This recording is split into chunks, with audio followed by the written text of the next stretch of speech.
No coração de Brasília, em um salão luxuoso no Lago Sul, Helena Vasconcelos está diante do altar. Todos esperam o sim, que selará um acordo milionário entre duas das famílias mais poderosas do país.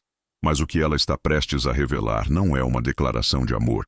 É um segredo que destruirá reputações, expor crimes e transformar aquela cerimônia no escândalo político do ano. Eu tenho algo a dizer. Helena anuncia, sua voz ecoando pelo salão em silêncio absoluto. Os convidados param de respirar. As câmeras dos celulares se voltam para ela. E o que sai de sua boca nos próximos minutos mudará para sempre o destino de todos ali presentes. Mas para entender como chegamos a esse momento explosivo, precisamos voltar algumas semanas. Helena Vasconcelos sempre soube que sua vida seria decidida por acordos. Filha única do senador Otávio Vasconcelos, uma das figuras mais influentes do cenário político brasileiro, ela cresceu entre corredores do poder, jantares com ministros e conversas sussurradas sobre negócios que movimentavam bilhões. Aos 24 anos, Helena era uma jovem de beleza discreta, cabelos pretos longos que contrastavam com sua pele clara, olhos expressivos que raramente demonstravam suas verdadeiras emoções. Diferente das outras filhas da elite brasiliense, ela evitava os holofotes, preferindo seus estudos em direito internacional e trabalhos voluntários que faziam questão de manter longe das câmeras. Naquela manhã de setembro, quando seu pai a chamou para uma conversa em seu escritório privado na residência oficial, Helena já pressentia que sua vida estava prestes a tomar um rumo que ela não havia escolhido. O escritório de Otávio Vasconcelos era um santuário do poder.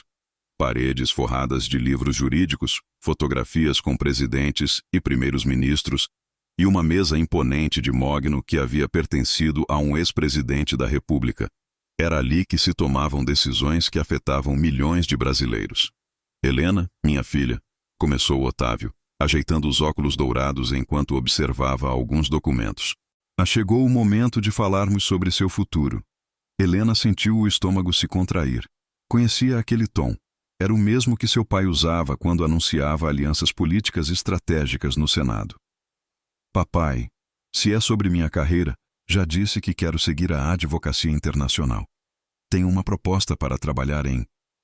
Não se trata de carreira, interrompeu Otávio, levantando os olhos dos papéis.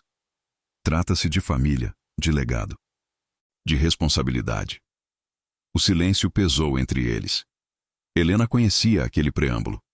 Era assim que começavam todas as grandes decisões que afetariam sua vida sem que ela tivesse voz ativa. A família Farias, continuou o senador, é uma das mais respeitadas do setor de construção civil no país. Ricardo Farias, herdeiro do grupo, é um jovem empresário de futuro promissor, e acredito que vocês formariam uma união produtiva. União produtiva, repetiu Helena, sentindo cada palavra como uma pedra no estômago. O senhor está falando de casamento, não é?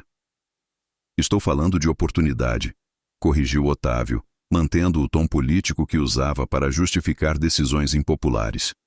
E uma oportunidade de fortalecer laços que beneficiarão não apenas nossas famílias, mas projetos importantes para o desenvolvimento do país. Helena levantou-se da cadeira, caminhando até a janela que dava vista para a esplanada dos ministérios. Lá fora, Brasília fervilhava com sua arquitetura imponente e seus segredos bem guardados. E se eu disser não? Perguntou sem se virar. Você não dirá não, respondeu Otávio com a confiança de quem sempre teve suas vontades atendidas. Porque você entende a importância do que estou propondo. E porque, no fundo, sabe que é o melhor para todos. Helena fechou os olhos. Ao longo de sua vida, havia presenciado dezenas de conversas semelhantes. Pais da elite arranjando casamentos para suas filhas, tratando-as como peças valiosas em um tabuleiro de xadrez político e financeiro. Quando? Perguntou resignada. O noivado será anunciado na próxima semana. O casamento, em 2 meses. Marina Farias, mãe de Ricardo, já está cuidando dos detalhes. Ricardo Farias não era exatamente o que Helena esperava quando finalmente o conheceu pessoalmente. Aos 32 anos, ele tinha a aparência típica da elite brasileira. Pele clara, cabelos castanhos sempre bem alinhados, porte atlético mantido por personal trainers caros e uma postura que denunciava anos de educação refinada. Usava ternos sob medida que custavam mais que o salário anual de um trabalhador comum. Relógios suíços que eram verdadeiras obras de arte e dirigia carros importados que chamavam atenção até mesmo no trânsito elitizado de Brasília. O primeiro encontro aconteceu no Clube do Congresso, um dos locais mais exclusivos da capital, onde parlamentares e empresários se reuniam para negociar acordos longe dos olhos públicos. Helena cumprimentou Ricardo, beijando sua mão de forma cerimoniosa. É um prazer finalmente conhecê-la pessoalmente. Sua voz era firme, calculada, com o tom de quem estava habituado a comandar salas de reunião e fechar contratos milionários. Havia algo nos seus olhos, porém, que incomodava Helena, uma frieza que não combinava com o sorriso cordial que mantinha no rosto. Durante o jantar, enquanto seus pais discutiam detalhes do acordo, porque era assim que se referiam ao casamento, Helena observou Ricardo cuidadosamente. Ele falava sobre seus negócios com paixão genuína, mencionando projetos de infraestrutura que sua construtora estava desenvolvendo em várias capitais do país. Nosso próximo grande projeto será um complexo residencial na Barra da Tijuca, explicou, cortando o salmão com precisão cirúrgica. 20 torres, apartamentos de alto padrão, investimento inicial de 4 bilhões de reais. Impressionante, comentou Otávio. E imagino que contem com o apoio dos órgãos reguladores. Um sorriso quase imperceptível passou pelo rosto de Ricardo. Digamos que temos bons relacionamentos com as pessoas certas. Helena sentiu um arrepio. Havia algo na forma como Ricardo falava sobre pessoas certas que a deixava desconfortável. Era o mesmo tom que ouvia nos corredores do Senado quando parlamentares discutiam votos que seriam facilitados em troca de favores. E você, Helena? Ricardo se dirigiu a ela pela primeira vez na noite. Pretende continuar seus estudos após o casamento? A pergunta soou mais como uma avaliação do que interesse genuíno. Sim, respondeu ela, erguendo o queixo com determinação. Pretendo me especializar em direito internacional e talvez trabalhar com organizações humanitárias. Que admirável, disse Ricardo. Mas havia algo condescendente em seu tom. Claro que, como esposa, suas responsabilidades sociais serão outras. Eventos beneficentes, recepções empresariais, representação da família. Helena sentiu o sangue ferver. Minhas responsabilidades sociais, repetiu lentamente, incluem usar minha educação para fazer diferença no mundo. Não apenas aparecer em festas, sorrir para fotos. O silêncio constrangedor que se seguiu foi quebrado pelo riso nervoso de Marina Farias, mãe de Ricardo. Que personalidade forte, comentou ela, como se estivesse avaliando um animal de estimação. Isso será interessante de moldar. Helena engoliu o comentário, mas gravou cada palavra na memória. Se Ricardo era frio, Beatriz Moura era gelo puro. Beatriz havia sido melhor amiga de Ricardo desde a infância. Suas famílias faziam parte do mesmo círculo social há gerações. Aos 28 anos, ela era inegavelmente bela, com cabelos loiros escuros ondulados, que emolduravam um rosto de feições delicadas, pele morena clara sempre bronzeada pelo sol dos resorts exclusivos que frequentava, e um corpo esguio mantido por pilates e dietas rigorosas. Mas era seu olhar que revelava sua verdadeira natureza. Calculista, invejosa, capaz de sorrir enquanto planejava a destruição de qualquer um que considerasse uma ameaça. Beatriz sempre acreditou que se casaria com Ricardo. Afinal, fazia sentido. Ela conhecia todos os seus segredos, compartilhava seu estilo de vida, entendia as nuances dos negócios da família. Para ela, Helena era uma intrusa que havia roubado seu lugar por direito. O primeiro confronto entre as duas aconteceu durante um chá da tarde, organizado por Marina Farias para apresentar Helena às amigas da família. Na verdade, era uma sessão de julgamento disfarçada, onde as mulheres da elite brasiliense avaliariam se a nova aquisição dos Farias estava à altura do nome que carregaria. O evento aconteceu na mansão dos Farias, no Lago Sul, uma propriedade de 3.000 metros quadrados com vista privilegiada para o Lago Paranoá. A casa era um exemplo da ostentação discreta da elite brasileira. Móveis importados, obras de arte originais, jardins projetados por paisagistas renomados e uma equipe de funcionários que se movia silenciosamente, quase invisível.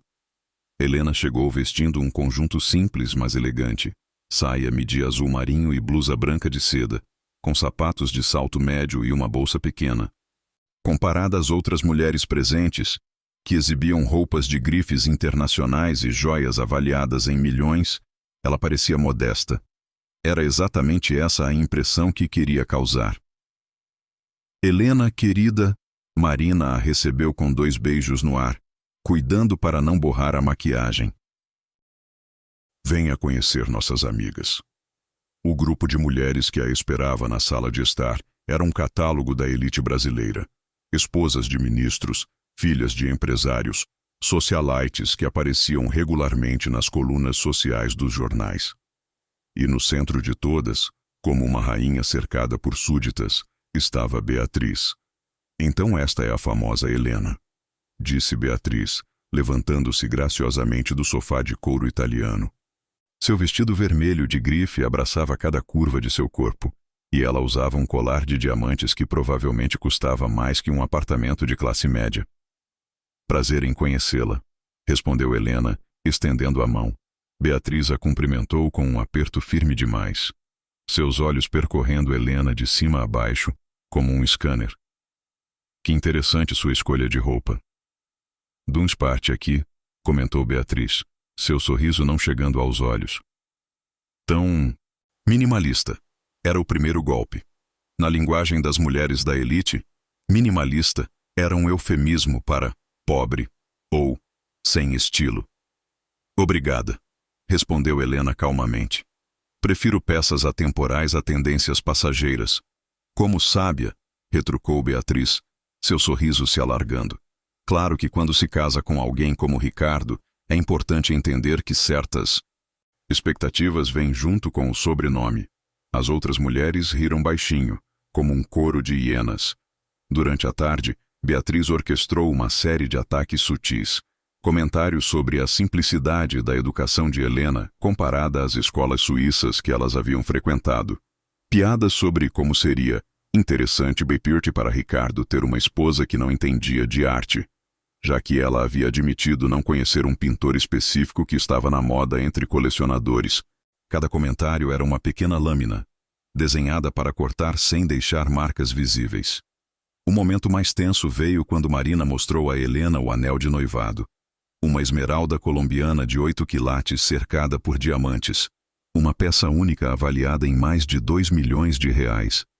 Pertenceu à bisavó de Ricardo, explicou Marina com orgulho. Uma relíquia de família. É lindo, disse Helena sinceramente, admirando a peça. Na verdade, interveio Beatriz casualmente, eu sempre achei que esse anel ficaria comigo. Ricardo costumava dizer que eu era a única pessoa que ele poderia imaginar usando-o. O silêncio que se seguiu foi ensurdecedor.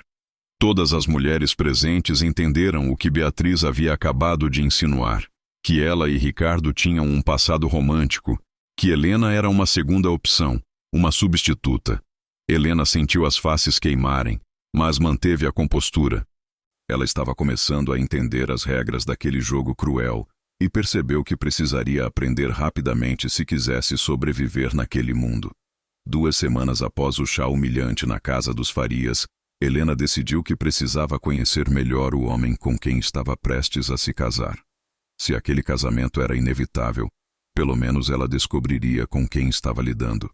Foi assim que, numa tarde chuvosa de outubro, ela se encontrou nos corredores do escritório central da Farias Construções, no setor bancário sul. O edifício de vidro e aço de 40 andares era um monumento ao sucesso da família.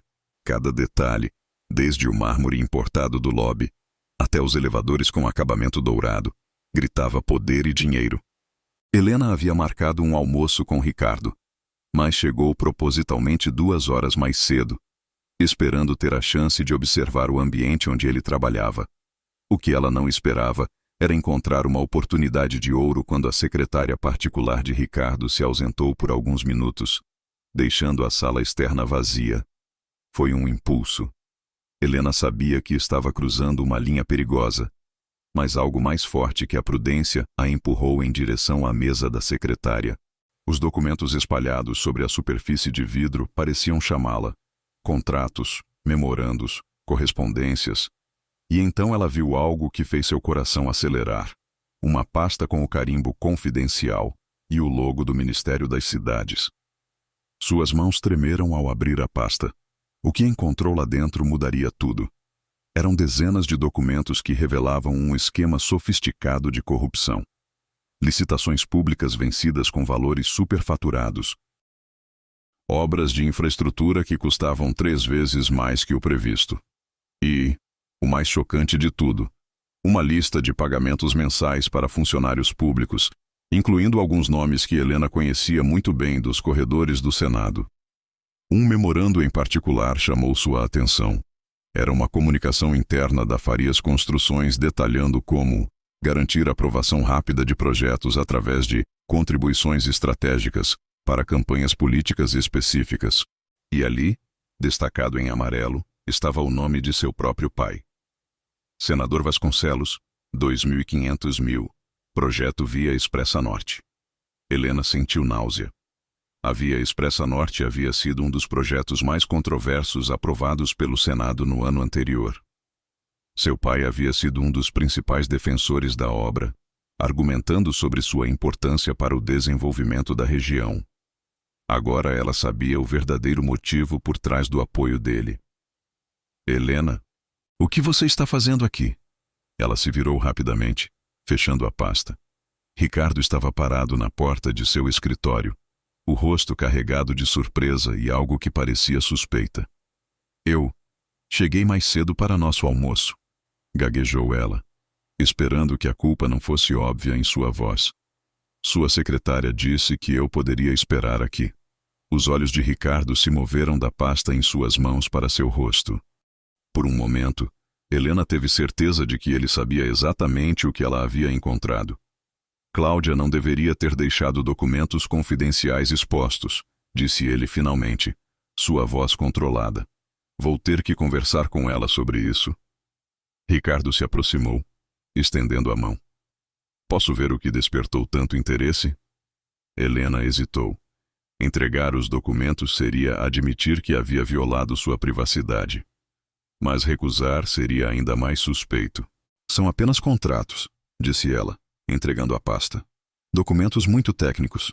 Eu não entendi quase nada. Ricardo folheou os documentos rapidamente, seus olhos escaneando cada página com a precisão de alguém que sabia exatamente o que procurar. De fato, são contratos muito técnicos, concordou ele, fechando a pasta e colocando-a debaixo do braço. O mundo dos negócios pode ser complicado para quem não está acostumado. Havia uma ameaça velada em suas palavras. Claro, murmurou Helena. Imagino que seja. Durante o almoço que se seguiu, no restaurante mais caro do Lago Sul, Ricardo foi o charme em pessoa. Contou histórias engraçadas sobre reuniões de trabalho. Perguntou sobre os estudos de Helena. Elogiou sua inteligência e perspicácia. Mas Helena notou como ele evitou cuidadosamente qualquer menção aos documentos que ela havia visto. Foi só quando estavam se despedindo que ele deixou escapar sua verdadeira preocupação. Helena, disse ele, segurando sua mão um pouco mais firme que o necessário. Imagino que você entenda a importância da discrição nos negócios. Informações confidenciais podem ser mal interpretadas por pessoas que não compreendem o contexto completo. Claro, repetiu ela, forçando um sorriso. Discrição total. Ótimo. Ele sorriu de volta, mas seus olhos permaneceram frios. Tenho certeza de que faremos um bom time. Naquela noite, Helena mal conseguiu dormir. As implicações do que havia descoberto rodavam em sua mente como um filme de terror em loop infinito. Não era apenas sobre Ricardo e sua família, era sobre seu próprio pai, sobre o sistema político que ela havia crescido respeitando, sobre a podridão que aparentemente corroía tudo ao seu redor. O jantar de noivado foi marcado para uma sexta-feira de novembro, No salão principal do Clube do Congresso, era o evento mais aguardado da temporada social brasiliense, a união oficial entre duas das famílias mais poderosas do país. Helena sabia que seria uma armadilha. Desde a descoberta dos documentos no escritório de Ricardo, ela percebia olhares suspeitos, conversas que paravam quando ela se aproximava, sorrisos que não chegavam aos olhos.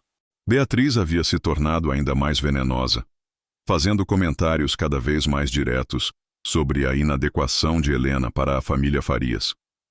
Mas ela não esperava que a humilhação fosse tão pública e devastadora.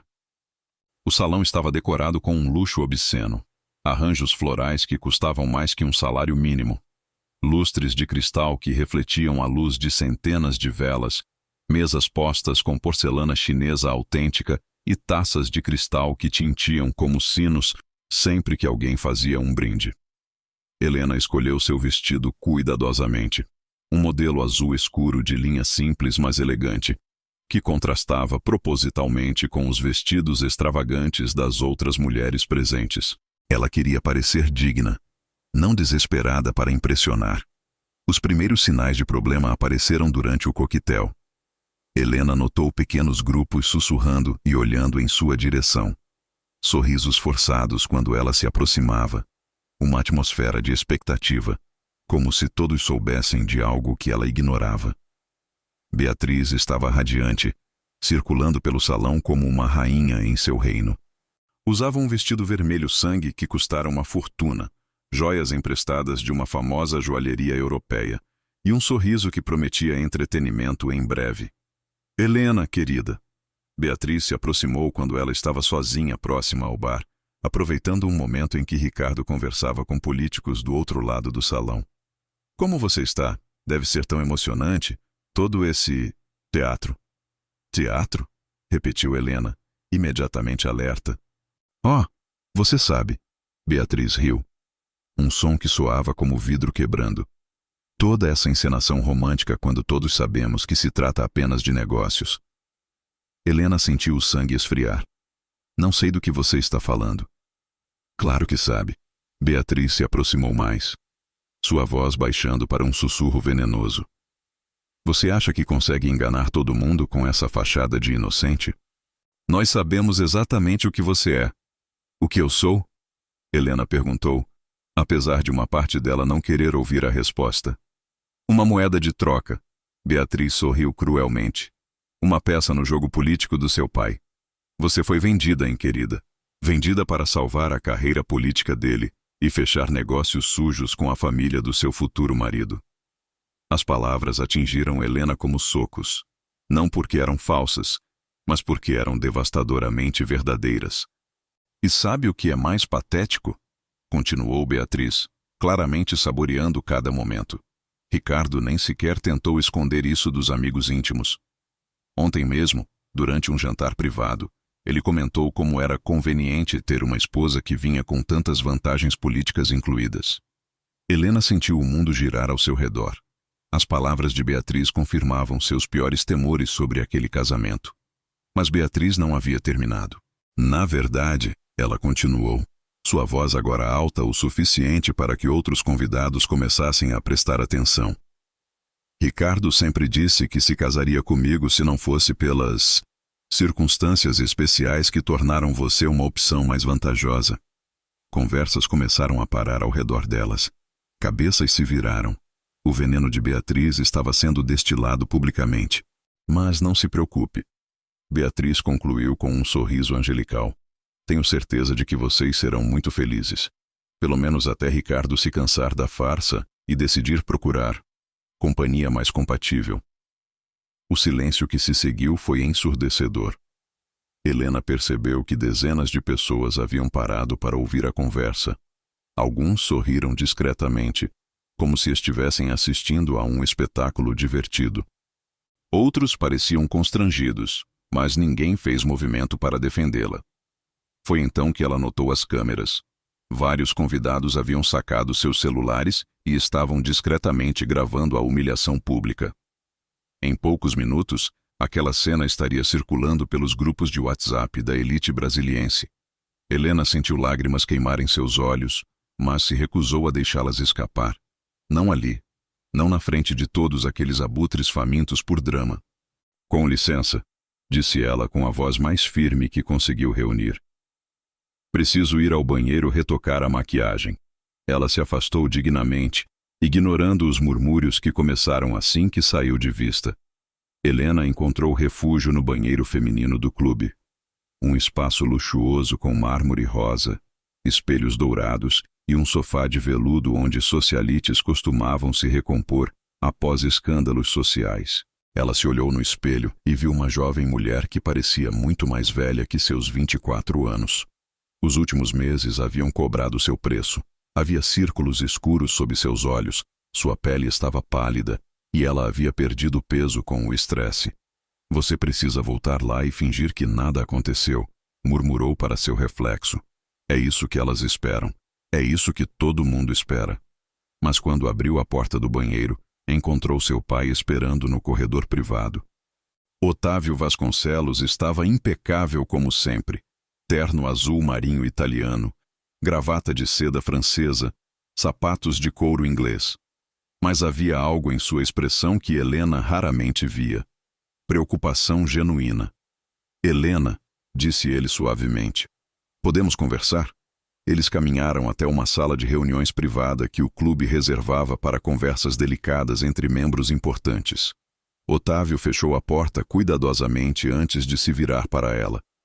Ouvi sobre o que aconteceu no salão, começou ele. Ah, ouviu. Helena não conseguiu esconder a amargura na voz. E o que exatamente o senhor ouviu? Que Beatriz Moura fez alguns comentários inapropriados sobre a natureza do seu noivado. Helena riu. Um som sem humor. Comentários inapropriados. Ela me chamou de moeda de troca, papai. Ela disse que eu fui vendida. E sabe qual é o pior? Ela não estava errada. Otávio suspirou, passando a mão pelo cabelo grisalho perfeitamente penteado. Helena, você precisa entender que o mundo da política é complexo. As decisões que tomamos nem sempre são simples, mas são necessárias para o bem maior. O bem maior? Helena se levantou bruscamente da cadeira. Ou o bem do senhor? Porque eu vi os documentos, papai. Eu sei sobre os 2,5 milhões de reais da Farias Construções. Eu sei sobre o projeto da Via Expressa Norte. O rosto de Otávio empalideceu. Por um momento, o político experiente desapareceu, deixando apenas um homem de meia idade que havia sido pego em flagrante. Como você, começou ele. Depois se recompôs. Helena, você não entende o contexto completo. Então me explique. Ela explodiu. Me explique como vender sua própria filha para esconder seus crimes faz parte do bem maior. Otávio se aproximou dela, suas mãos estendidas em um gesto conciliador. Helena, minha filha, você está sendo dramática. Não é assim tão simples. Não é simples? Ela recuou. Eu descobri documentos provando que o senhor recebeu suborno para aprovar um projeto superfaturado. E a única forma de manter isso em segredo é me casar com o filho do homem que pagou o suborno. Como isso não é simples? Porque o que você chama de suborno, eu chamo de contribuição legítima para projetos importantes para o país. Otávio elevou a voz pela primeira vez. Você acha que a política se faz com boas intenções apenas? Você acha que é possível aprovar projetos essenciais para o desenvolvimento nacional sem parcerias estratégicas com o setor privado? Parcerias estratégicas, repetiu Helena com desprezo. É assim que o senhor chama agora? É assim que funciona o mundo real, Helena. É assim que sempre funcionou.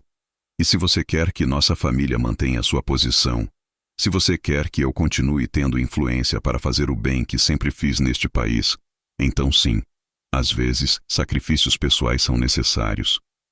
Sacrifícios pessoais seus ou meus? Perguntou ela friamente.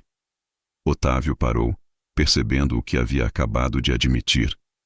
Helena, começou ele, mas ela o interrompeu. Não, papai.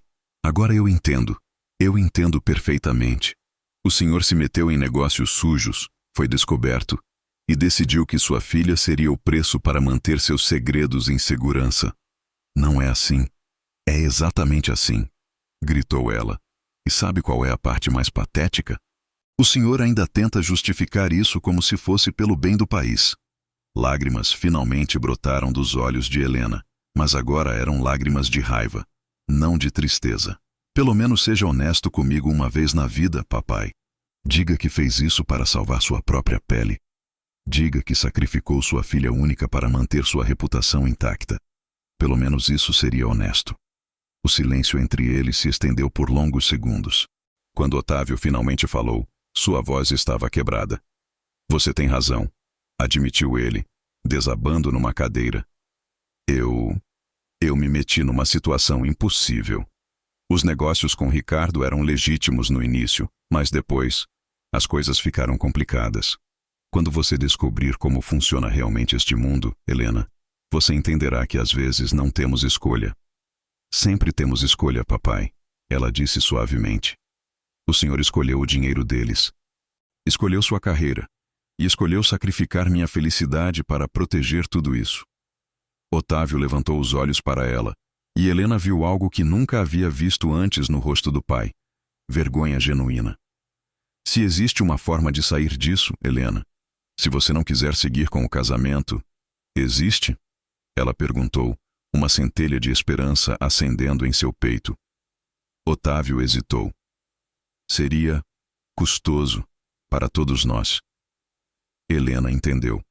Romper o acordo significaria expor os crimes. Significaria o fim da carreira política de seu pai, escândalo nacional, possível prisão. E significaria fazer inimigos poderosos da família Farias. Preciso pensar, disse ela finalmente. Quando voltaram ao salão, a festa continuava como se nada tivesse acontecido. Risos ecoavam entre as conversas. Champanhe francês era servido em taças de cristal, e a elite brasiliense continuava sua dança eterna de poder e influência. Mas Helena notou os olhares, os sussurros, os sorrisos maliciosos de quem havia presenciado ou ouvido falar de sua humilhação pública. Beatriz circulava triunfante, saboreando cada momento de sua vitória. E Ricardo? Ricardo a observava de longe com uma expressão que Helena não conseguia decifrar completamente. Havia cálculo ali, preocupação talvez, mas também algo que a fez estremecer. Uma frieza que sugeria que ele sabia exatamente o que havia acontecido e não se importava nem um pouco. 3 dias após o jantar de noivado, Helena finalmente confrontou Ricardo diretamente. Eles se encontraram em um café discreto na Asa Norte, longe dos olhares curiosos da elite do Lago Sul. Helena havia escolhido o local propositalmente, um ambiente neutro onde poderiam falar sem interrupções ou ouvidos indiscretos. Ricardo chegou pontualmente, como sempre, vestindo um terno cinza caro e exibindo o sorriso charmoso que usava para fechar negócios. Mas Helena já não se deixava enganar por aquela fachada. Helena. Ele se levantou para cumprimentá-la, mas ela permaneceu sentada, suas mãos cruzadas sobre a mesa de madeira. Sente-se, Ricardo. Temos que conversar. Ele hesitou por um momento, claramente percebendo que o tom da conversa seria diferente do usual. Claro, disse ele, acomodando-se na cadeira à sua frente. Sobre o quê? Sobre nós. Sobre este casamento. Sobre a verdade. Ricardo pediu um café expresso e aguardou que o garçom se afastasse antes de responder. A verdade sobre o quê, exatamente? Pare com esse jogo, Ricardo. Helena se inclinou para a frente. Você sabe do que estou falando. Eu vi os documentos no seu escritório. Eu sei sobre os pagamentos para meu pai. Eu sei que este casamento é uma farsa para encobrir crimes. O rosto de Ricardo não mudou de expressão, mas Helena notou que seus dedos se contraíram ligeiramente ao redor da xícara de café. Você deveria ter mais cuidado com acusações tão sérias, disse ele calmamente, especialmente quando são baseadas em mal-entendidos. Mal-entendidos? Helena riu sem humor. Eu li os memorandos, Ricardo. Vi os valores, as datas, os nomes. Não há mal-entendido possível. E o que exatamente você pretende fazer com essas informações? Perguntou ele, sua máscara de charme finalmente começando a escorregar. Isso depende de você, Helena respondeu. Quero que me diga a verdade. Toda ela. Sobre os negócios sujos, sobre meu pai, sobre este casamento. Quero saber exatamente em que tipo de esquema vocês me envolveram. Ricardo suspirou, passando a mão pelo cabelo perfeitamente penteado. Helena, você está sendo ingênua. O mundo dos negócios é complexo. Às vezes é necessário facilitar processos através de parcerias estratégicas. Parcerias estratégicas. Ela repetiu as mesmas palavras que seu pai havia usado. Vocês ensaiam essas desculpas juntos? Não são desculpas. É realidade. Ricardo se inclinou para a frente, sua voz baixando. Você acha que obras de infraestrutura bilionárias são aprovadas apenas com boas intenções? Você acha que é possível construir estradas, pontes, hospitais sem trabalhar com o sistema político existente? Sistema político existente ou sistema de corrupção? Ela perguntou friamente. Às vezes são a mesma coisa.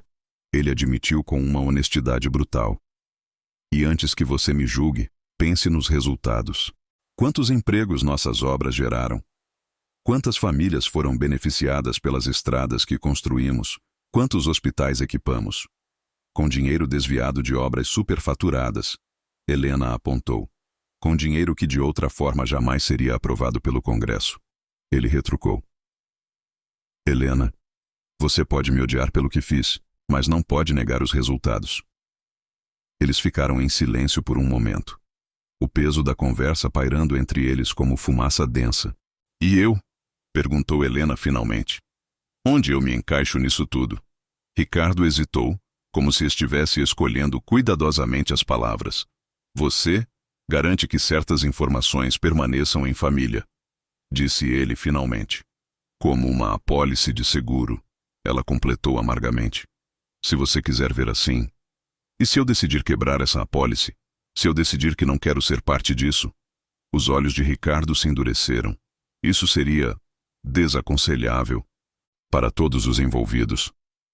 É uma ameaça?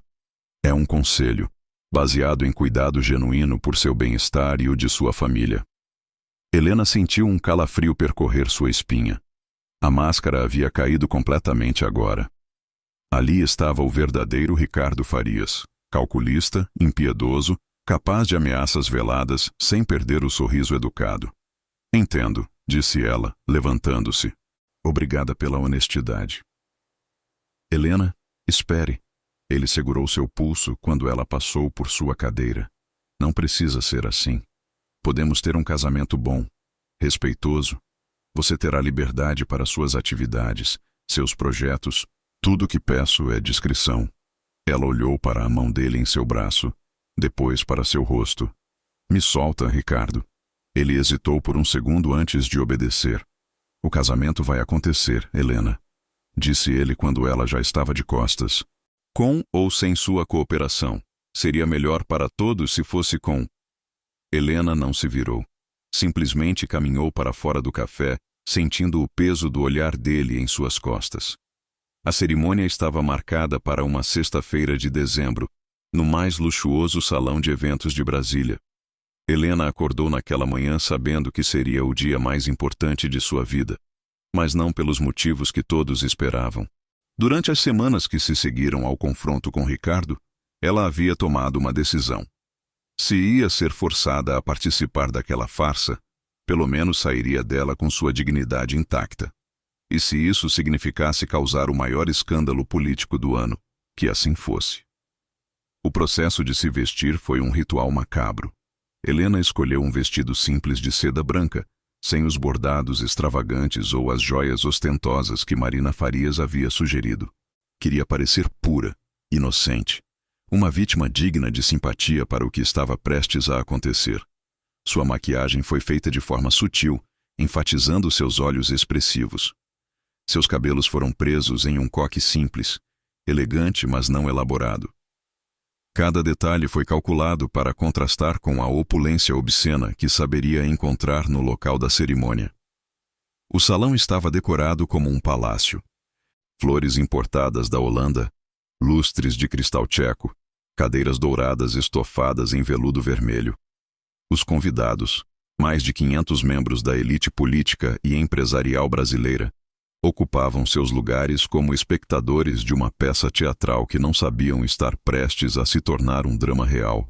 Helena conseguia ver rostos conhecidos entre a plateia, ministros, senadores, empresários que apareciam regularmente nas páginas de economia dos jornais.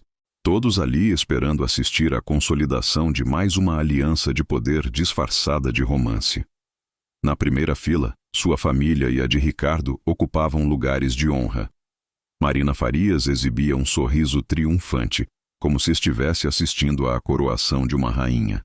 Otávio evitava o olhar da filha, claramente desconfortável com a situação, mas ainda assim presente para manter as aparências. E lá estava Beatriz, radiante em um vestido rosa que custara uma fortuna, usando joias emprestadas de uma casa de luxo europeia. Ela observava Helena com um sorriso venenoso, claramente aguardando mais uma oportunidade de humilhá-la publicamente. Ricardo esperava no altar improvisado, impecável em seu smoking italiano. Para qualquer observador externo, ele parecia o noivo perfeito, jovem, bonito, rico, poderoso. Mas Helena conhecia a verdade por trás daquela fachada. A marcha nupcial começou a tocar. Helena caminhou pelo corredor central, seu braço entrelaçado ao do pai, sentindo centenas de olhos sobre ela. Algumas pessoas sussurravam comentários sobre sua beleza simples, outras sobre a adequação de sua aparência para uma ocasião tão importante. Ela chegou ao altar e ficou de frente para Ricardo. Ele lhe ofereceu um sorriso que deveria parecer amoroso para as câmeras, mas que ela sabia que era puramente calculado. O oficiante, um juiz aposentado que era amigo da família Farias há décadas, começou a cerimônia com as palavras tradicionais sobre amor, compromisso e parceria para a vida toda. Helena quase riu da ironia. Se alguém souber de algum impedimento para que esta união não se realize, disse o juiz chegando à parte crucial da cerimônia, que fale agora ou cale-se para sempre. Foi então que Helena deu um passo à frente. Eu sei de um impedimento, disse ela, sua voz clara ecoando pelo salão silencioso. Um murmúrio coletivo varreu a plateia. Ricardo a olhou com um choque genuíno, claramente não esperando por aquela interrupção. Helena, começou ele, mas ela levantou a mão para silenciá-lo. Eu tenho algo a dizer a todos vocês, continuou ela, virando-se para enfrentar a plateia. Algo que vocês precisam saber sobre este casamento e sobre as famílias que estão aqui sendo unidas. O silêncio no salão era absoluto. Até mesmo os garçons pararam de se mover. Centenas de celulares foram erguidos, prontos para capturar o que quer que estivesse prestes a acontecer. Este casamento, Helena continuou, sua voz ganhando força a cada palavra, não é uma união por amor. É uma transação comercial. É a tentativa de duas famílias de encobrir crimes através de uma aliança matrimonial. Gaspes audíveis ecoaram pela plateia. Marina Farias ficou lívida. Otávio fechou os olhos como se estivesse sentindo dor física. Ricardo Farias e sua família construíram seu império através de contratos fraudulentos com o governo federal. Obras superfaturadas, licitações direcionadas, pagamentos ilegais para funcionários públicos. Helena, pare com isso. Ricardo tentou interrompê-la, mas sua voz soou desesperada, não autoritária. E meu próprio pai, ela continuou, sua voz quebrando ligeiramente. Aceitou subornos dessa família para aprovar projetos que custaram aos brasileiros bilhões de reais em dinheiro desviado. O caos começou a se instalar. Pessoas se levantaram de suas cadeiras. Conversas explodiam em todos os cantos do salão. Repórteres presentes começaram a fazer chamadas frenéticas para suas redações. Eu tenho documentos, Helena gritou por sobre o barulho, que provam tudo isso. E eu me recuso a ser silenciada através de um casamento forçado. Marina Farias se levantou bruscamente, seu rosto contorcido em fúria. Como você ousa? Gritou ela. Como você ousa manchar o nome da nossa família com essas mentiras absurdas? Não são mentiras, Helena respondeu calmamente. E a senhora sabe disso. Foi então que Ricardo finalmente reagiu. Ele se aproximou de Helena, seu rosto vermelho de raiva. Você não sabe com quem está mexendo, disse ele baixo, mas alto o suficiente para que os convidados mais próximos ouvissem. Você vai pagar por isso. Já estou pagando, Helena respondeu, olhando-o diretamente nos olhos. Estou pagando há meses, mas agora chega. O que se seguiu foi o colapso completo da fachada cuidadosamente construída por duas das famílias mais poderosas do país. Beatriz, que havia passado meses aguardando a humilhação final de Helena, ficou em choque absoluto. Sua vingança havia se transformado em vitória para sua rival. Helena não apenas havia escapado do casamento, havia se tornado uma heroína, uma jovem corajosa que enfrentou o sistema corrupto. Marina Farias tentou desesperadamente controlar os danos, gritando para os convidados que Helena estava, obviamente, tendo um colapso nervoso, e que nada do que ela disse deveria ser levado a sério. Mas era tarde demais. Os celulares já haviam capturado tudo, e os vídeos já estavam sendo compartilhados em grupos de WhatsApp da elite brasiliense. Ricardo tentou se aproximar de Helena novamente, mas ela se afastou. "Não me toque", disse ela firmemente. "Nunca mais me toque." Otávio Vasconcelos permaneceu sentado, sua cabeça enterrada nas mãos. O homem que havia passado décadas construindo uma reputação de integridade política acabara de ver tudo desmoronar em questão de minutos. Os convidados começaram a sair em debandada. Alguns claramente constrangidos, outros visivelmente excitados com o drama que acabavam de presenciar.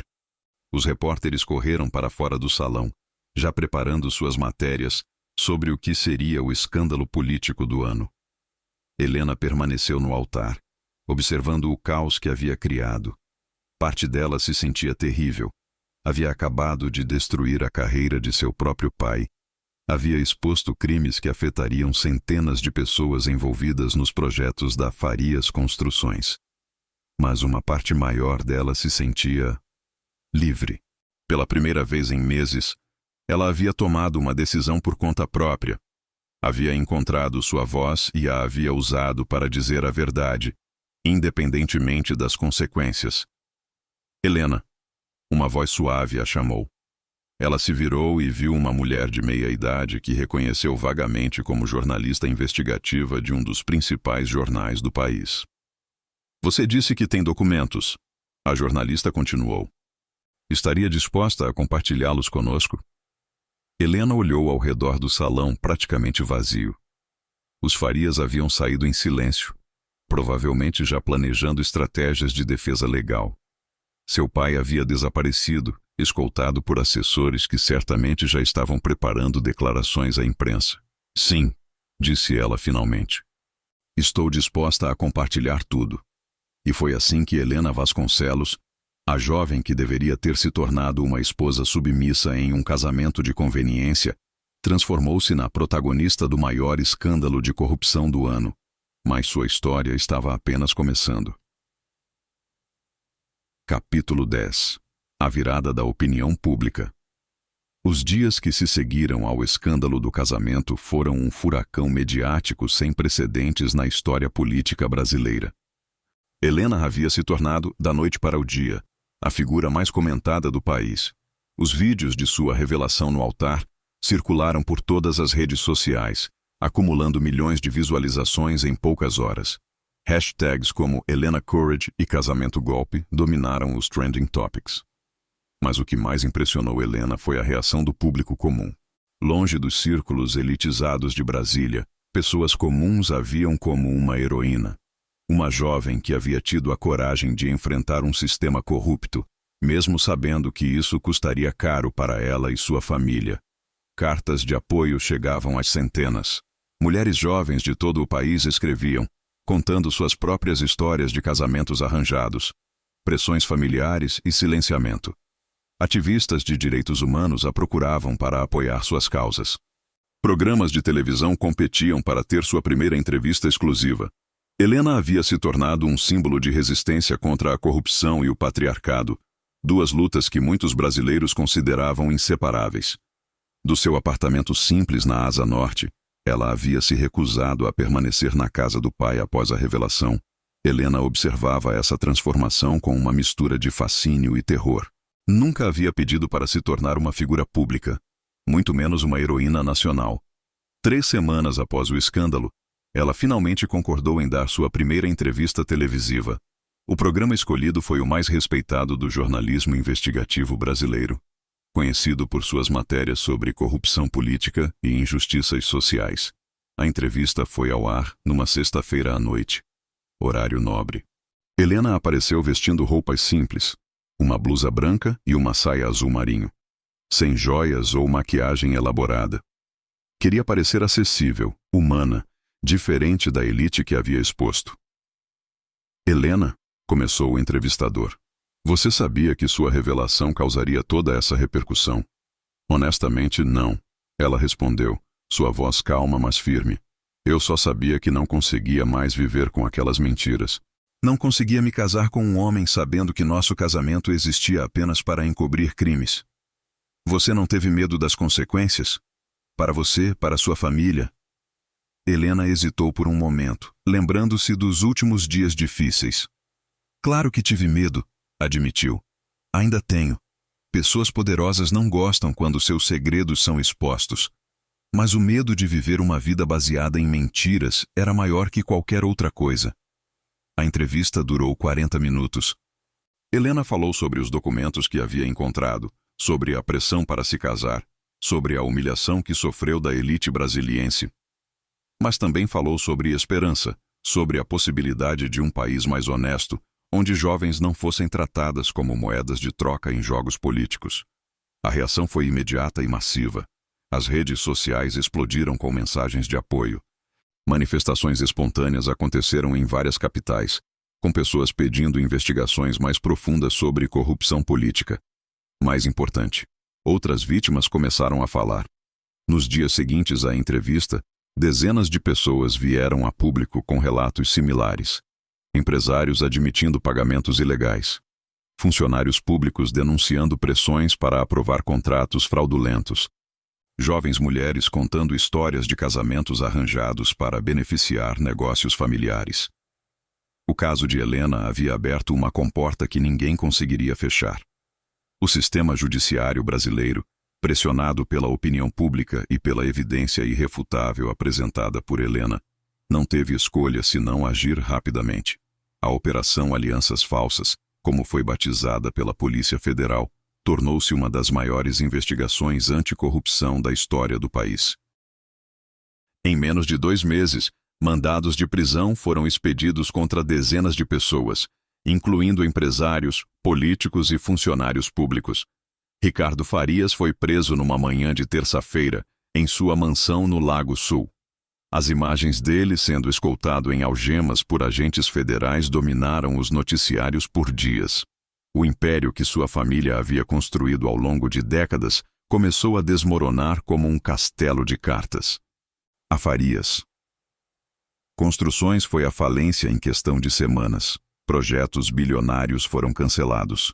Milhares de funcionários perderam seus empregos. A família, que antes figurava entre as mais ricas do país, viu sua fortuna evaporar em processos judiciais e multas astronômicas. Marina Farias, que havia tratado Helena com tanto desdém, foi presa por lavagem de dinheiro e formação de organização criminosa. As imagens da matriarca sendo levada para a prisão, usando um uniforme laranja em vez de seus vestidos de grife, simbolizavam a queda de uma era. Beatriz Moura, que havia orquestrado a humilhação pública de Helena, descobriu que seus próprios segredos familiares estavam sendo investigados. A fortuna de sua família também havia sido construída através de contratos fraudulentos com o governo. Ela, que havia zombado de Helena por não merecer o posto, agora se via enfrentando a possibilidade de prisão. Mas talvez a queda mais dolorosa para Helena fosse a de seu próprio pai. Otávio Vasconcelos renunciou ao mandato de senador numa sessão dramática do Congresso Nacional. Em seu discurso de despedida, ele admitiu publicamente ter aceito propinas e expressou arrependimento por suas ações. Mas também fez algo inesperado. Elogiou publicamente a coragem de sua filha. Helena Vasconcelos, disse ele, sua voz quebrada pela emoção. Demonstrou mais integridade em 5 minutos no altar do que eu em décadas de carreira política. Ela me ensinou que não importa quão fundo cavemos nossos erros, sempre é possível encontrar a coragem para fazer o que é certo.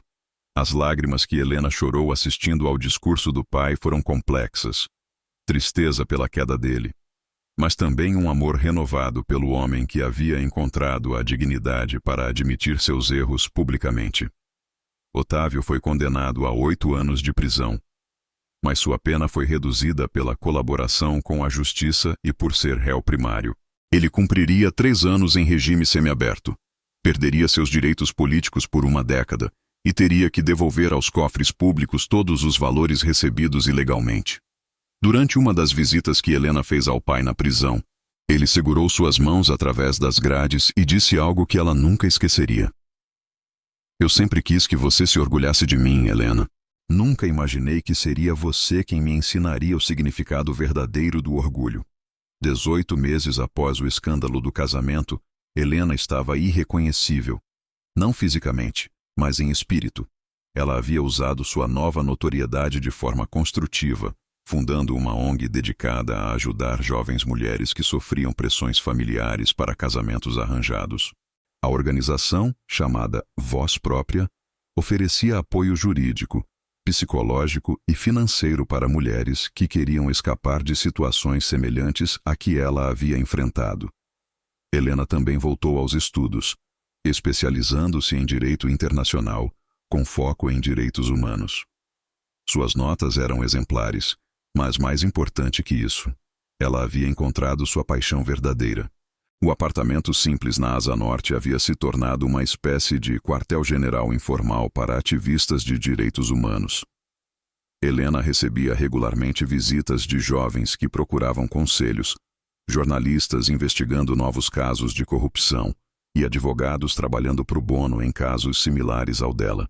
Sua vida amorosa, ironicamente, havia florescido após o fim do noivado forçado. Ela estava namorando Daniel, um jovem advogado que trabalhava com comunidades carentes e que a havia procurado inicialmente para colaborar em um caso pro bono. O relacionamento havia crescido naturalmente, baseado em respeito mútuo, interesses compartilhados e, mais importante, amor genuíno. É engraçado, Helena comentou com Daniel numa noite, enquanto jantavam no restaurante simples que havia se tornado o lugar favorito deles.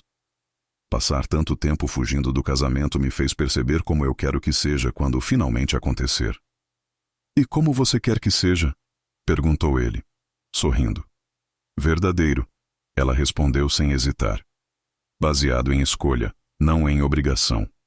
Em amor, não em conveniência. Daniel segurou sua mão sobre a mesa. Parece um bom plano. Helena havia também se reconciliado parcialmente com alguns aspectos de seu passado. Nem tudo da elite brasiliense era podre. Havia pessoas genuinamente interessadas em fazer o bem, empresários éticos, políticos honestos. O problema não era a riqueza ou o poder em si, mas como eram usados. Ela mantinha contato regular com seu pai, que havia saído da prisão após cumprir 2 anos e meio da pena. Otávio estava trabalhando como consultor jurídico para pequenas empresas, longe dos holofotes políticos. A experiência na prisão o havia mudado profundamente. Ele era mais humilde, mais reflexivo, genuinamente arrependido de suas ações passadas. Você me salvou, Helena, ele disse durante um dos almoços dominicais que haviam se tornado tradição.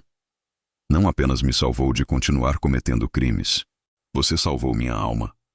5 anos após o escândalo que mudou sua vida, Helena Vasconcelos estava no palco do Teatro Nacional, em Brasília, recebendo o Prêmio Nacional de Direitos Humanos por sua contribuição à luta contra a corrupção e os casamentos forçados. O salão estava lotado, não com a elite política que costumava frequentar eventos importantes, mas com pessoas comuns que haviam sido inspiradas por sua história.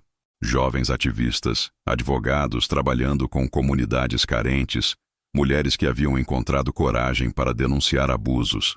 Em seu discurso de agradecimento, Helena refletiu sobre a jornada que havia percorrido. 5 anos atrás, eu estava parada diante de um altar, prestes a me casar com um homem que não amava, em um acordo que beneficiaria apenas os interesses financeiros de nossas famílias. Eu me sentia como uma prisioneira da minha própria vida. Ela fez uma pausa, olhando para a plateia. Hoje, eu entendo que aquele momento no altar não foi o fim da minha liberdade. Foi o começo dela. Porque liberdade verdadeira não é a ausência de consequências. É a coragem de enfrentar essas consequências quando sabemos que estamos fazendo o que é certo. A plateia aplaudiu entusiasticamente.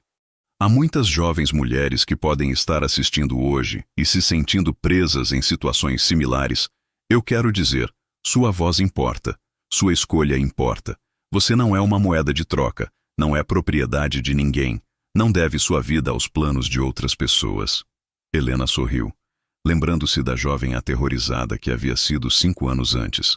E para aqueles que acreditam que sistemas corruptos são inevitáveis, que jovens devem aceitar caladas os destinos impostos a elas, que a verdade é menos importante que a conveniência, eu digo, vocês estão errados. A mudança é possível, a justiça é possível. E às vezes, tudo o que é necessário é uma pessoa disposta a dizer não, quando todos esperam que ela diga sim. O aplauso foi longo e caloroso. Quando Helena desceu do palco, foi abraçada por Daniel, que havia se tornado seu marido 2 anos antes, em uma cerimônia íntima com apenas familiares próximos e amigos verdadeiros. Não houve ostentação, contratos políticos ou acordos financeiros, apenas 2 pessoas que se amavam celebrando sua união. Estou orgulhoso de você. Daniel sussurrou em seu ouvido enquanto a abraçava. Estou orgulhosa de nós, ela respondeu, olhando ao redor do teatro lotado de pessoas que haviam sido tocadas por sua história. Entre a plateia, Helena avistou rostos conhecidos de sua jornada. Mulheres que haviam escapado de casamentos forçados com a ajuda de sua ONG. Jornalistas que continuavam investigando casos de corrupção. Advogados que trabalhavam pro bono defendendo vítimas de abuso de poder. E lá, na 5ª fileira, estava seu pai. Otávio havia envelhecido nos últimos anos. Seus cabelos estavam completamente brancos. Havia rugas profundas em seu rosto, e ele usava roupas simples em vez dos ternos caros de outrora. Mas seus olhos brilhavam com um orgulho genuíno que Helena nunca havia visto antes. Após a cerimônia, durante a recepção, Helena foi abordada por uma jovem de cerca de 20 anos. Desculpe incomodar, disse a jovem nervosamente. Meu nome é Carla. Eu queria agradecer. Agradecer por quê? Perguntou Helena gentilmente. Por me dar coragem. Carla respondeu, suas palavras saindo em um rush emocional. Meus pais queriam me casar com o filho de um sócio comercial. Eu estava apavorada. Não sabia o que fazer. Então vi sua história na internet. E eu disse não. Fugir de casa. Estou morando com uma tia, mas estou livre. Helena sentiu lágrimas brotarem em seus olhos. Você foi muito corajosa, Carla. Muito mais corajosa que eu. Como assim? Você disse não desde o início, Helena explicou. Eu precisei chegar ao altar para encontrar minha coragem. Carla sorriu. Mas você chegou lá. E isso fez diferença para todas nós. Naquela noite, Helena e Daniel caminharam pelo Lago Paranoá, o mesmo lago que havia servido de cenário para tantos eventos da elite brasiliense, incluindo o jantar de noivado, onde ela havia sido humilhada publicamente. É irônico, comentou Helena, observando as luzes da cidade se refletindo na água. Eu costumava odiar este lugar. Representava tudo que eu queria escapar. E agora? Perguntou Daniel. Agora eu vejo que não eram os lugares que eram o problema. Ela respondeu pensativamente. Era como eles eram usados. Este lago, estes salões, estes espaços. Eles podem ser cenários de corrupção e mentiras, ou podem ser palcos para a verdade e a justiça. Daniel segurou sua mão, como aquele altar onde tudo começou. Helena sorriu. Exatamente. Aquele altar deveria ter sido o lugar onde minha liberdade morreu. Em vez disso, foi onde ela nasceu. Eles caminharam em silêncio confortável por alguns minutos, cada um perdido em seus próprios pensamentos. Você tem algum arrependimento? Daniel perguntou finalmente. Sobre tudo o que aconteceu? Helena considerou a pergunta cuidadosamente. Eu me arrependo de que tantas pessoas tenham se ferido. Funcionários que perderam empregos quando as empresas faliram. Famílias que sofreram quando seus parentes foram presos. Meu pai, que teve que pagar um preço alto por seus erros. Ela parou de andar e se virou para encarar Daniel. Mas eu não me arrependo de ter falado a verdade. E não me arrependo de ter escolhido minha própria vida, em vez de aceitar uma vida que outros haviam planejado para mim. Mesmo sabendo o que custaria, especialmente sabendo o que custaria, ela respondeu firmemente, porque o custo do silêncio teria sido muito maior. Não apenas para mim, mas para todas as outras jovens que estariam sendo silenciadas. Todos os outros crimes que continuariam sendo cometidos. Toda a corrupção que continuaria florescendo na escuridão. Daniel sorriu e a beijou suavemente. É por isso que eu me apaixonei por você. Sua coragem de fazer o que é certo, independentemente das consequências. E eu me apaixonei por você porque você entende que fazer o que é certo às vezes significa estar disposta a pagar um preço alto por isso. Ela respondeu. Enquanto caminhavam de volta para casa, Helena refletiu sobre como sua vida havia mudado. 5 anos antes, ela era uma jovem aterrorizada, presa entre as expectativas familiares e seus próprios desejos. Agora, ela era uma mulher independente que havia encontrado sua voz e a usava para fazer diferença no mundo. Não havia sido um caminho fácil. Houve momentos de dúvida, noites insones, perguntando-se se havia feito a coisa certa. Houve ameaças de pessoas poderosas que queriam silenciá-la. Houve críticas de quem achava que ela deveria ter resolvido as coisas em família, em vez de expor tudo publicamente. Mas também houve momentos de alegria pura. Como quando a primeira jovem mulher procurou sua ONG pedindo ajuda para escapar de um casamento forçado.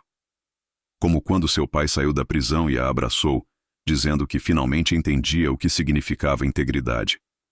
Como quando Daniel a pediu em casamento, não em um altar cercado de políticos corruptos e empresários criminosos, mas numa manhã simples em casa, enquanto tomavam café e liam jornal. Uma última pergunta, Daniel disse enquanto abria a porta de casa. Se você pudesse voltar no tempo e mudar alguma coisa sobre aquele dia no altar, não mudaria nada. Helena o interrompeu sem hesitar. Porque aquele dia me transformou na pessoa que sou hoje. E eu gosto de quem me tornei. Eles entraram em casa, onde as paredes eram decoradas não com obras de arte caras, mas com cartas de agradecimento de mulheres que haviam sido ajudadas pela ONG de Helena, fotos de eventos de direitos humanos, diplomas de cursos que ela havia feito para se especializar em sua área de atuação. Era uma casa simples, mas era verdadeiramente deles. Construída sobre amor genuíno, respeito mútuo e valores compartilhados. Naquela noite, antes de dormir, Helena olhou pela janela do quarto para a cidade de Brasília iluminada. Somewhere out there, sabia ela, outras jovens mulheres estavam enfrentando pressões similares às que ela havia enfrentado. Outras famílias estavam usando filhas como peças em jogos de poder. Outros crimes estavam sendo encobertos através de alianças matrimoniais forçadas. Mas também sabia que, graças ao precedente que havia estabelecido, essas jovens mulheres tinham um exemplo a seguir.